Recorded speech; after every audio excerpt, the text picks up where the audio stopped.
Welcome you all in this video. Energy in electromagnetic waves, Poynting theorem and Poynting vector.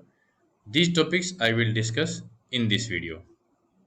Dear students, when electromagnetic waves are propagating from one point to another point, the electric energy and magnetic energy are also propagating transport from one point to another point.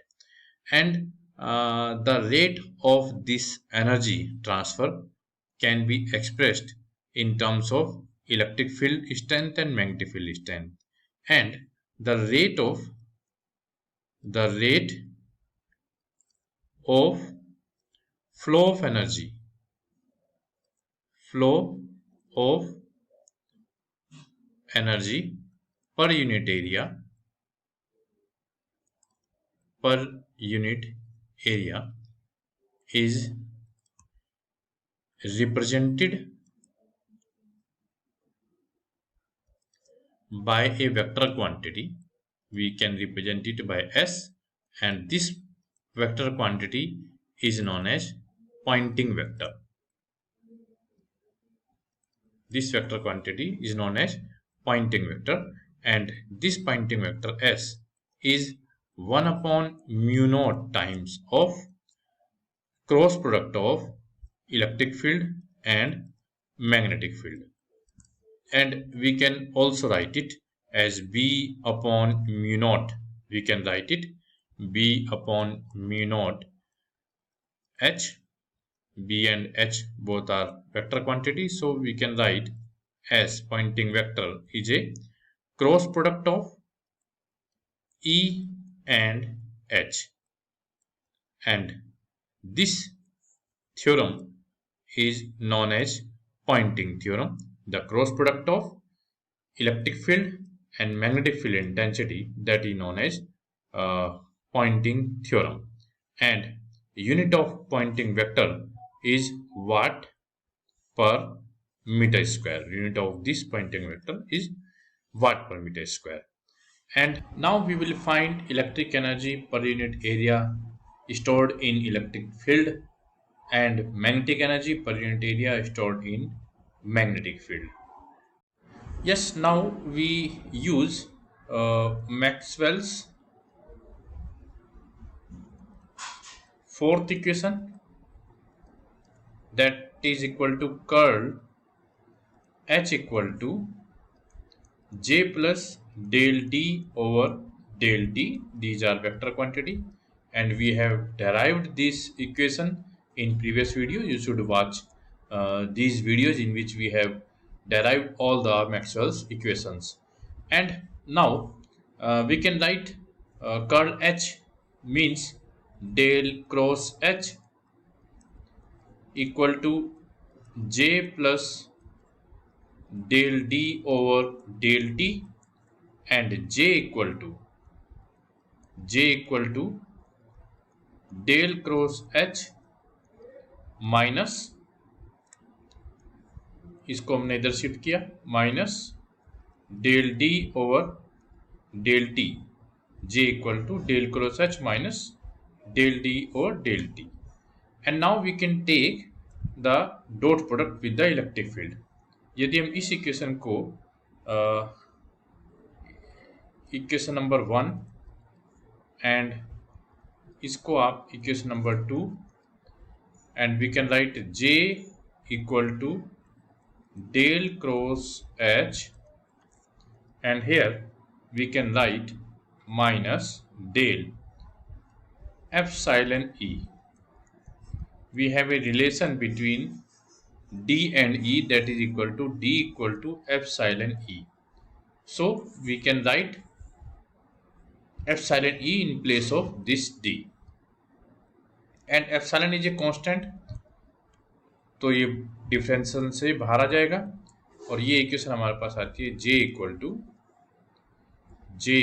To del cross H, ये epsilon differentiation से बाहर आएगा, minus epsilon del E over del T, and we can consider it is equation number 3. अब हम इसका electric field के साथ dot product ले सकते हैं. E dot J, it becomes E dot J, E dot del cross H minus epsilon E del E over del T. ये हमारे पास आ गया. And now we use a theorem of vector quantity that is equal to divergence A cross B. A cross B दो vector quantity है, इनका हम यदि डाइवर्जेंस लेते हैं, it should be equal to A dot curl B minus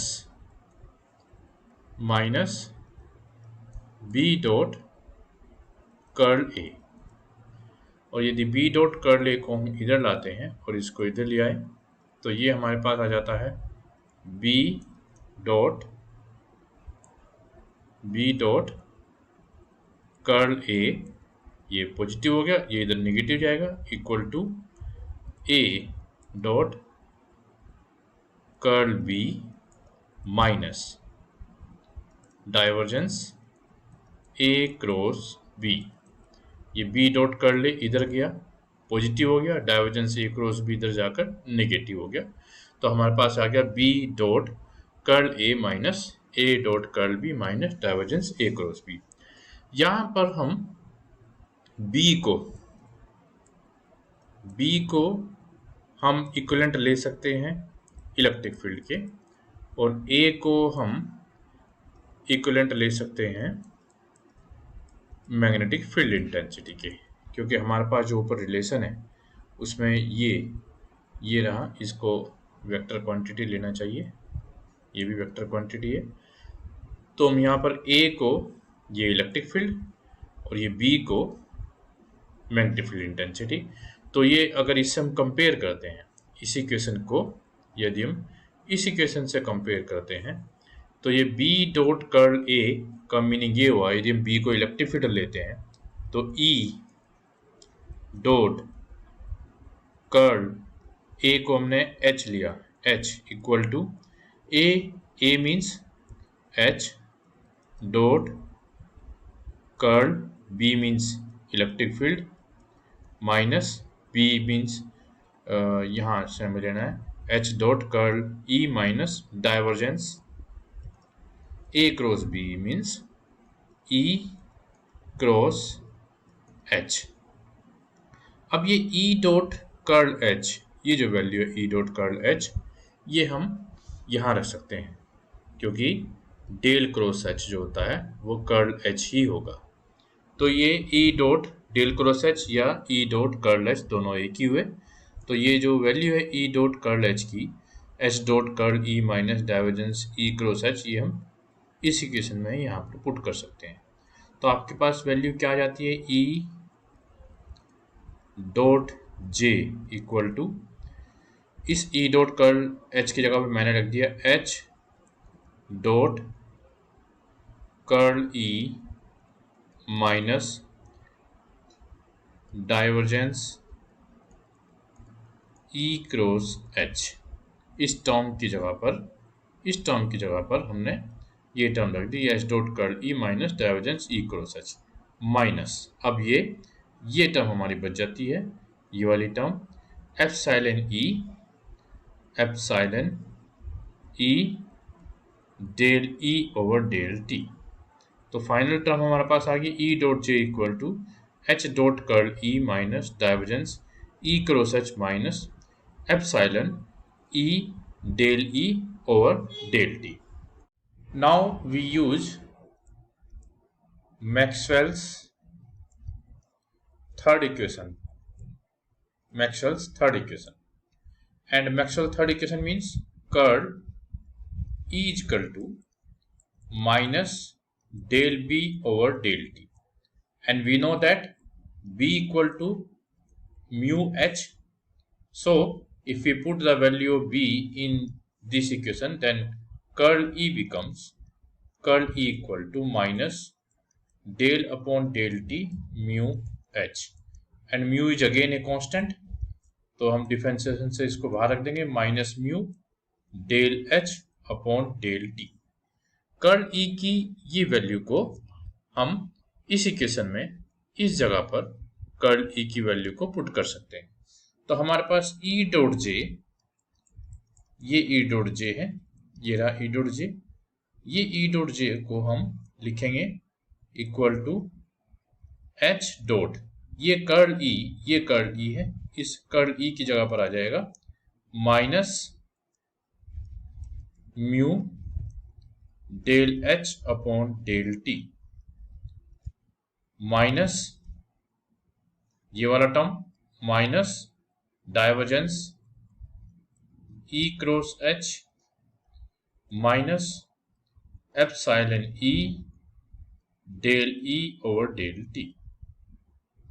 और इस term को हम लिख सकते हैं minus mu H dot del H upon del T minus divergence E cross H minus epsilon E dot del E upon del T. अब इस term में, इस इक्वेशन में, जो ये इक्वेशन हमारे पास आई है, इस इक्वेशन में ये जो टर्म है H dot del H over del T, H dot del H upon del T को हम लिख सकते हैं half del upon del T H square.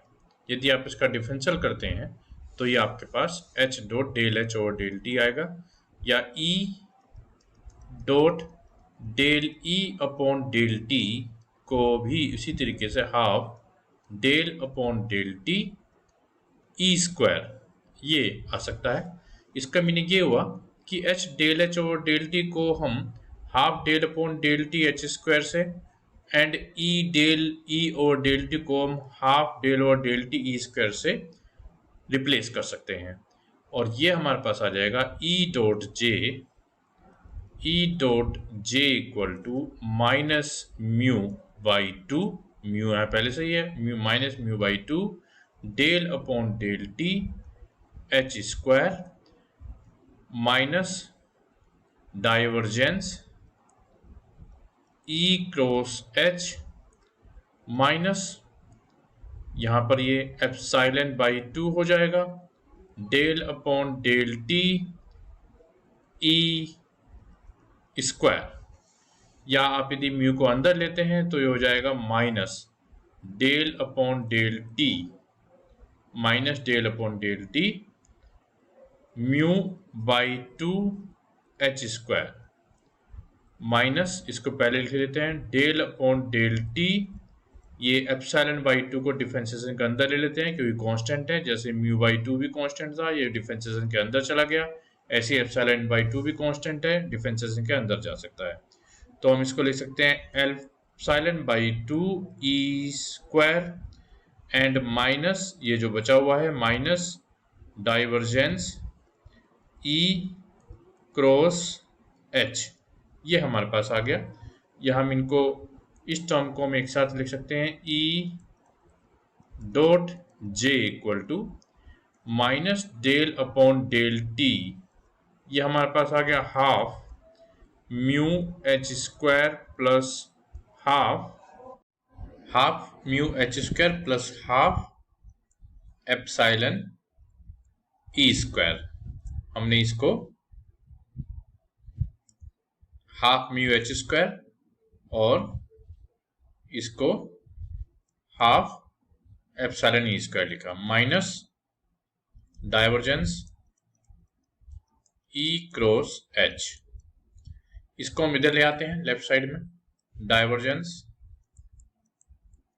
E cross H equal to, इसको भी इधर लाते हैं plus del upon del T half mu H square plus half epsilon E square equal to E dot J.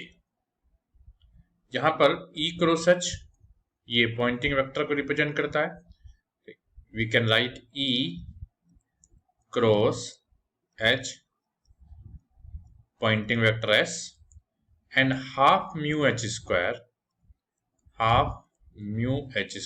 plus half epsilon E square को यदि हम u से represent करते हैं तो ये हमारे पास इक्वेशन आती है divergence s plus del u upon del t equal to e dot j।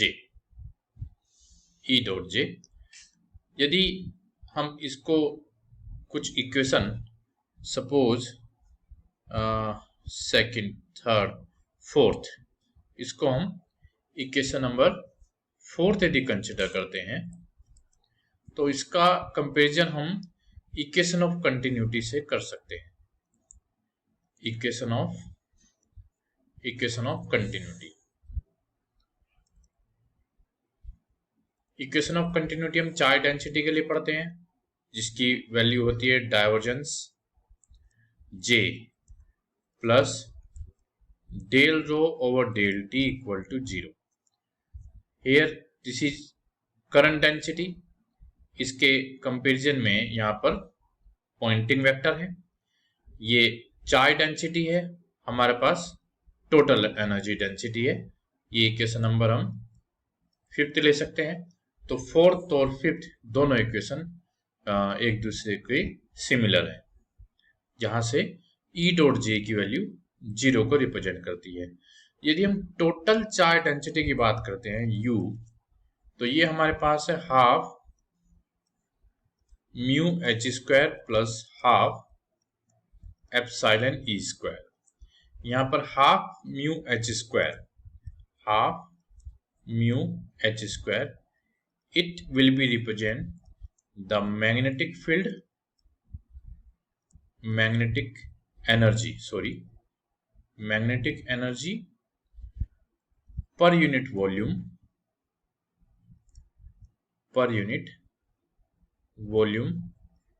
stored in magnetic field, or we can also say it magnetic field energy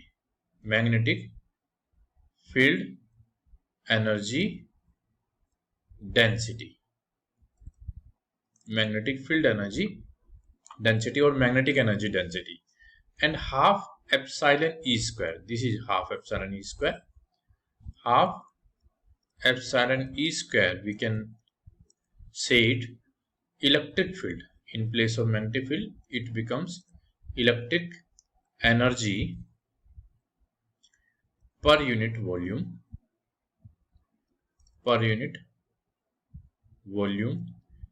stored in electric field, and we can also say it electric field energy density or electric energy density.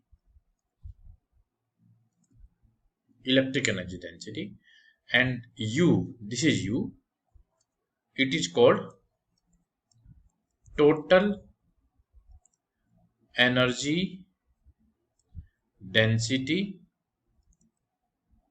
of electromagnetic field.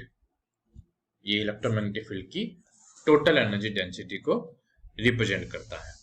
तो ये जो equation है, ये equation of continuity of energy density को represent करती है। So dear students, in this video I have discussed about the pointing vector, pointing theorem, and energy density, electric energy density and magnetic energy density of electromagnetic field. In next video I will discuss about the propagation of electromagnetic wave in free space or vacuum. Okay, thank you very much.